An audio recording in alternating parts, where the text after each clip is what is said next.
Live from downtown Detroit, Local 4 News at 5 starts now. Chaotic scenes at what's supposed to be a family-friendly event as summer fair season gets underway. New worries about teen violence and what can be done to stop it. Take a look at this video from over the weekend at Birmingham Village Fair. Yeah, police confirmed there were 3 separate fights on Friday and Sunday, scenes that played out like this. And that violence followed the decision this year by the city of Berkeley to cancel its annual fair. Shante Passmore joining us live at a festival in Livonia tonight with how police, fair officials, and families are responding to the news. Well, Ty and Damon, listen, I don't have to tell you and everyone back at home that people come out to fairs and carnivals like the one here in Livonia to have a good time. In recent years, we've seen this uptick in violence, sometimes happening in front of children, and all of it has people raising concerns about safety. It's an invite to the thrill seekers and foodies. Birmingham Village Fair is a family fun destination. On Friday, the fun turned into a frenzy for kids in town for the fair. At 8:35 p.m., a Foot Patrol officer spotted 14 boys near the village fair before 2 of them ran, only to be found. Nearly 2 hours later, officers found 14 girls in a physical altercation, sending 1 person to a hospital for minor injuries. On Sunday, a fair worker notified police about someone being attacked while waiting in line for the Ferris wheel. The reason?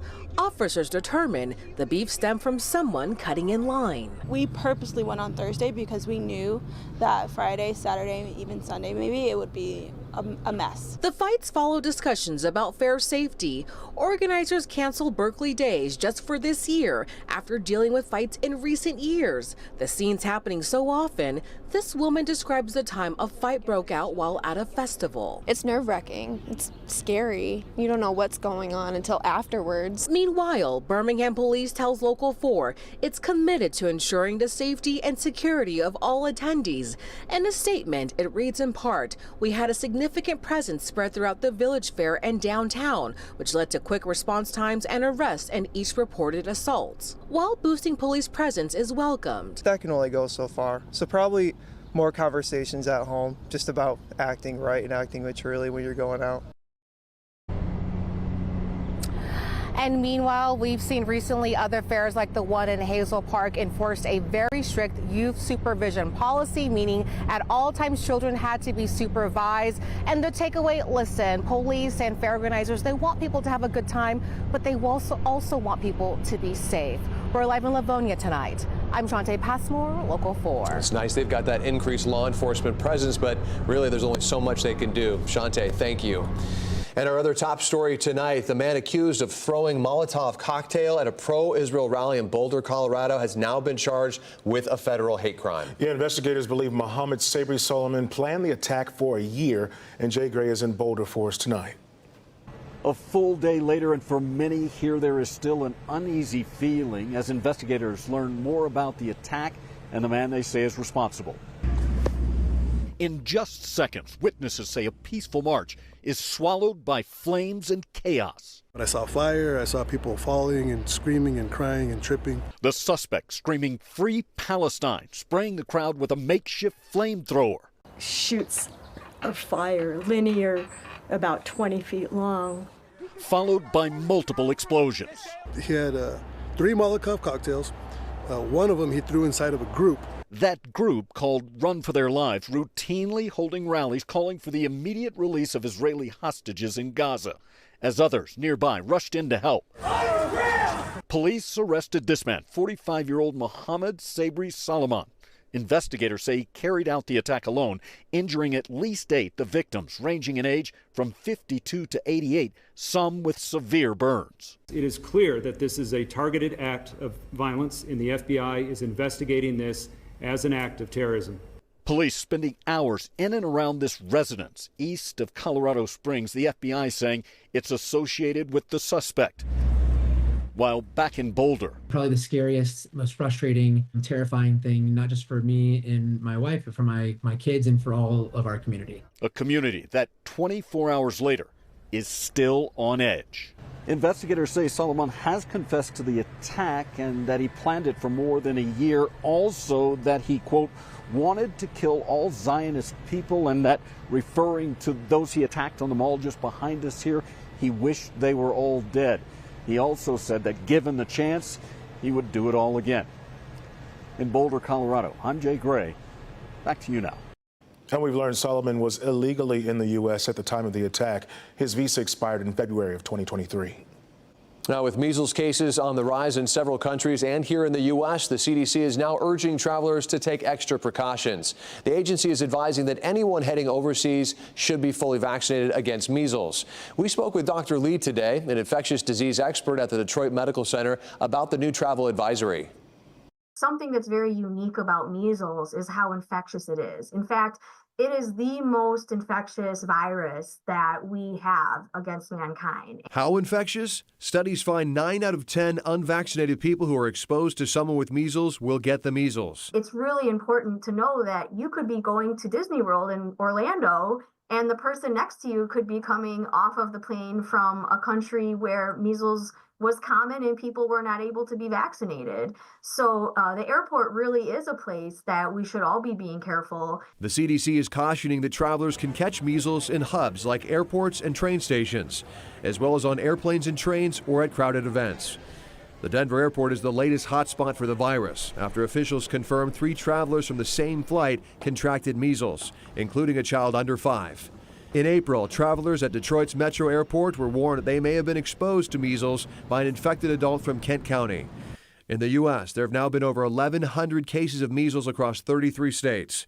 The epicenter of the outbreak remains West Texas, where cases have climbed to more than 700 since January.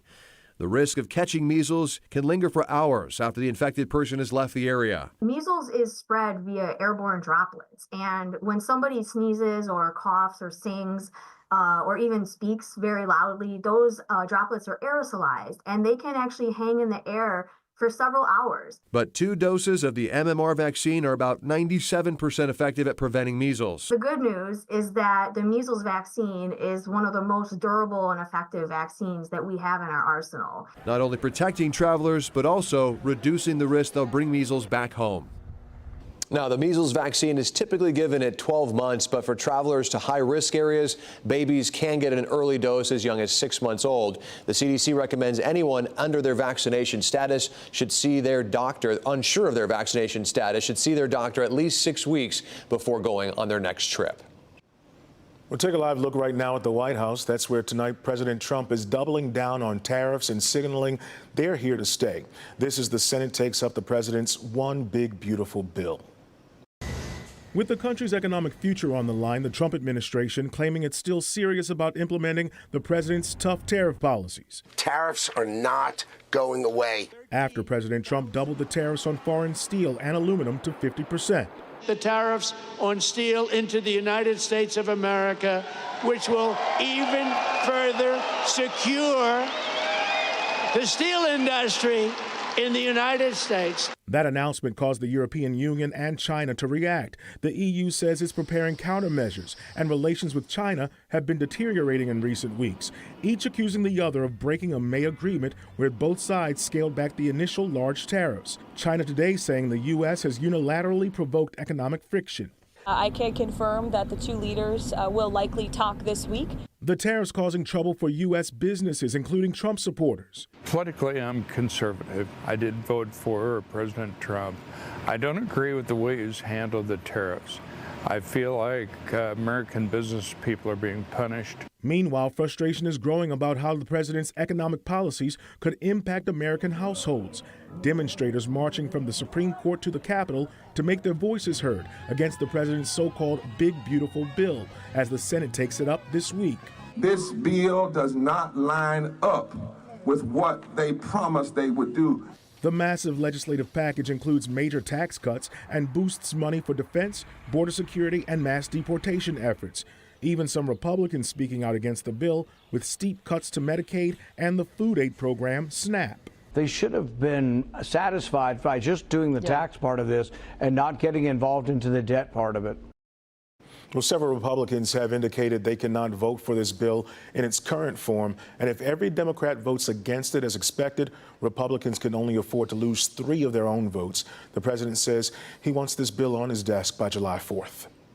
Let's go to live pictures of the Detroit Lions home field. Some shocking news today from the team as a key player says it's time for him to hang up the cleats. We are talking about All-Pro center Frank Ragnow. He announced his decision today on Instagram. Yeah, Hobie's here with us right now. And Hobie, this really caught some fans off guard. A lot, because you know what? Offensive linemen often are anonymous, but it's hard to quantify what this loss of Frank Ragnow will mean for the Lions. Well, the Lions return one of the most talented rosters in the game, but the offense is losing a tough guy who will be tough to replace. One of the best O-lines in football, losing one of their best players, 4-time Pro Bowl center Frank Ragnow, calling it a career, dealing with numerous injuries over the last few years. Ragnow has been an anchor on that O-line since he was drafted in the first round by the Lions back in 2018, allowing only 4 sacks since the 2020 season.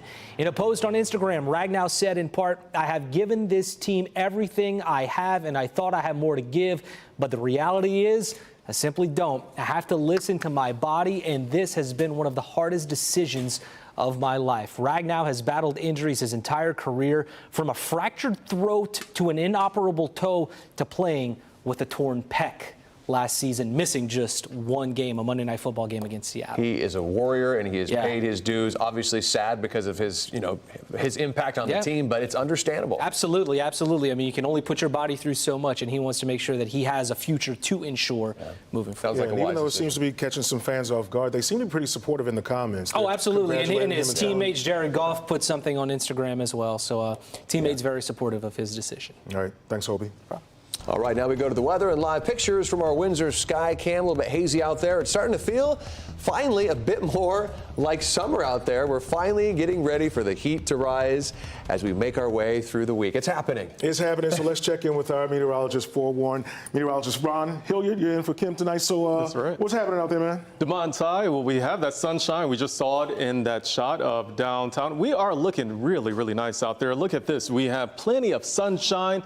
But look what's happening to the west. Storms firing up over Minnesota and the Dakotas. That will impact our weather this week. Here's another look at downtown. It is gorgeous out there. 77 is the popular number for Detroit, Ann Arbor, Pontiac, and Monroe. Those winds are mostly out of the west, around 5 to 10 miles per hour. Now, we are going to be warming up quite a bit this week. The last time that we were in the 80s, it was back on May 16th. Then we wrapped out the month mostly in the 60s, even some 50s in there. Well, we are going to be heating up quite a bit. So here's what we're expecting as we go into the evening hours. We still have that sunshine until sunset.